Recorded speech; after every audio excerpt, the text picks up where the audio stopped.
Salut les mobeurs, ici Mob42, donc aujourd'hui, présentation du carburateur d'une Paloma de 1956. Alors comme vous voyez, il est constitué donc d'une petite boîte à air. Donc j'ai donc un Zénith de type 12 ms. Hein. Donc on va voir ce que nous avons dans cette petite boîte à air. Donc oui, effectivement nous avons le filtre à air. Bon, ça tout le monde le sait. Je vais vous faire comment il est. Mais avant toute chose, avant de le démonter, cette petite languette est tout simplement le starter. Soit on ferme, soit on ouvre pour avoir plus d'air. Voilà.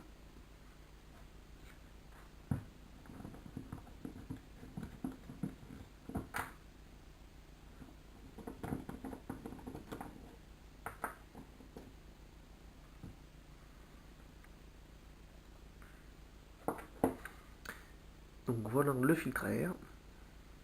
Donc un laiton, bon comme vous voyez il y a eu à l'époque une petite réparation. Qui n'a pas bien servi à grand chose d'ailleurs. Voilà. Et aussi ouais, donc j'ai démonté ce carburateur parce que je vais le changer par un 1515 SHA de chez Delorto. Voilà, donc en fait je vais le changer tout simplement parce que en dévissant cette vis qui a au bout le gicleur d'origine de diamètre 50, et ben en fait c'est cassé en deux et est resté dans la cuve, et la cuve ben, je ne trouve pas du tout que ce soit sur le net, sur le bon coin. Oh putain, je vais vraiment pas en trouver. Donc voilà, hein. Voilà comment il s'est cassé ce con. Et en plus je ne l'ai pas forcé, hein. C'est de la vieille mécanique, hein. 56 je le rappelle, jamais démonté. Voilà. Voilà. Nous avons aussi la petite vis de ralenti. On n'a qu'une vis de réglage, par contre c'est le ralenti.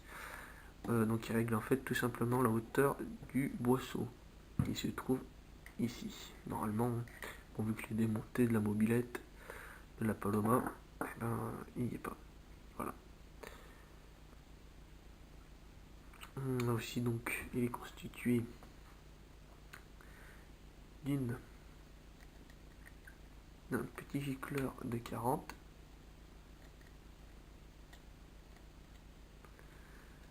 De diamètre 40. Voilà.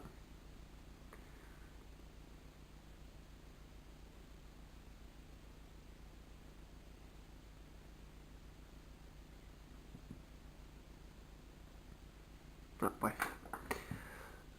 Donc, si on démonte cette vis, on va tomber encore sur un troisième gicleur.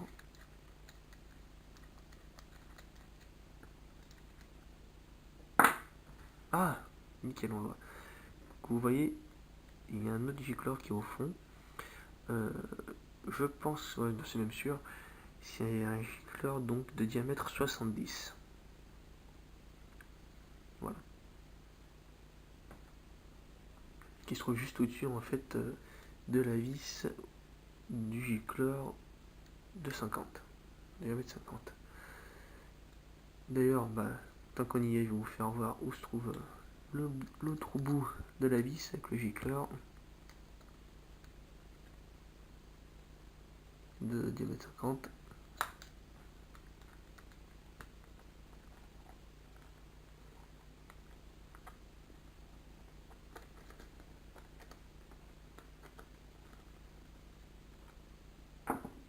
Voilà, la cuve avec son petit flotteur.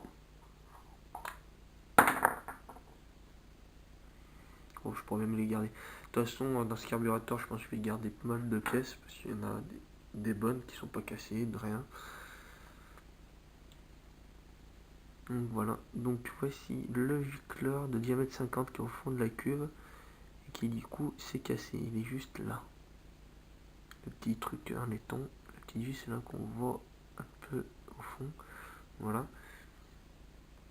Donc ça c'est diamètre 50. Et en fait à la base je voulais changer donc ce gicleur pour un plus gros diamètre parce que je n'avais pas suffisamment d'arrivée d'essence dans le moteur. Donc j'ai voulu dévisser la vis et manque de peau, c'est cassé en deux. Donc voilà, j'ai pas eu de chance quoi. Donc du coup, bon bah c'est pareil, je vais me rabattre donc sur un carburateur 1515 SHA de chez Delorto. Voilà. Donc je pense de toute façon le recevoir dans la semaine. Donc je ferai sûrement un tuto dessus sur comment le monter, parce que c'est vrai qu'il y a beaucoup de tutos sur comment le monter sur une 103. Voilà. Par contre, des tutos pour monter des carburateurs ou même tout ce qui est mécanique sur une Paloma, j'en ai pas trouvé.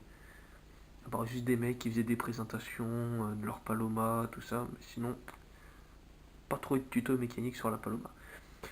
Donc du coup, ça sera beaucoup de tutos donc sur la Paloma de 1956 au début. Hein. Voilà, parce que comme ça au moins si ça peut aider des passionnés qui ont des Paloma 56 ou des mobylettes avec le moteur Lavalette. Donc ça sera vraiment très bien pour eux de regarder ces tutos.